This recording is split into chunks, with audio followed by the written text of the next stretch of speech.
The name Broomfield was first proposed by the U.S. Post Office when the Post Office was formed in 1884. There are actually 3 cities in England who are all named Broomfield, and they all have a history of raising broomcorn. It started with the Cherokee Trail and the gold prospectors coming through here in the Colorado Gold Rush in 1859, and early homesteaders following a few years later. It was always a transportation corridor, first by the Indians and the gold seekers and the stagecoaches and the railroads and, of course, the turnpike. They called it Broomfield Heights originally. My grandmother, she probably had a little insight more than we did. You know, we were a little bit upset she decided to sell the water rights on our property. And I think she saw the future. So my father on horseback on our old horse Star brought the cattle down and right into the driveway, right into a sail truck. And that really was the last roundup. It was the end of an era.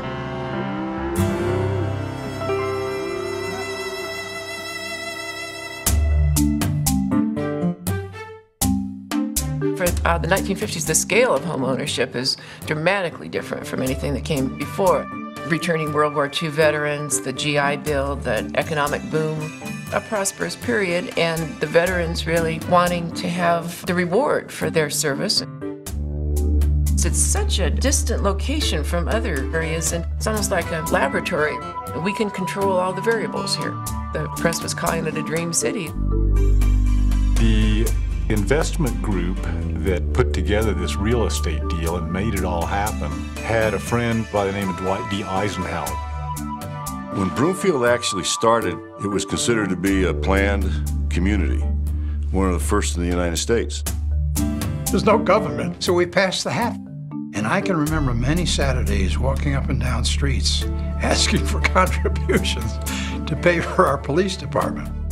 This little dog, little Shep, he just showed up, and the toll booth men expected him to live there, and they took care of him.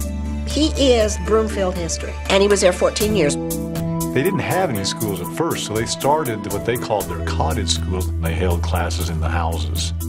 You had this character develop in Broomfield that we're going to have to take care of ourselves because nobody's going to do it for us.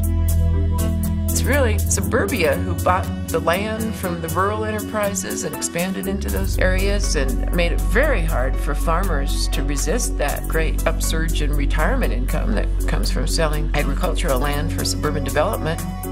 Some of them said, well, you know, I don't want to farm anymore.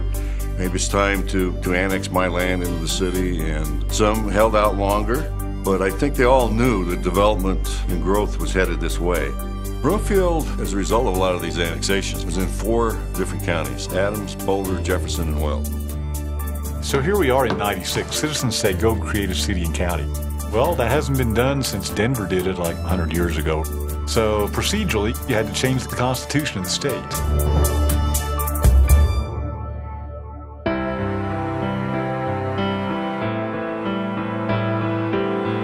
I think there's a core belief that we're still a small town. People call Broomfield hometown USA. I think it is. We're still small at heart. Shep's been very important to many, many people here in Broomfield. So, 7 years ago, there's going to be this new road, and Shep could be in jeopardy.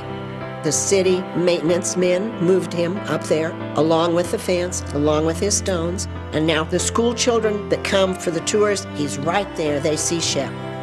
I see kids of Broomfield days that I saw come there when they were small, and they're coming there now with their little ones, and that's a very special feeling. Nostalgia for the 19th century pioneer West has been very powerful because of all the heroism, all the achievement. It may be that people look back nostalgically at the great pioneers of the 20th century.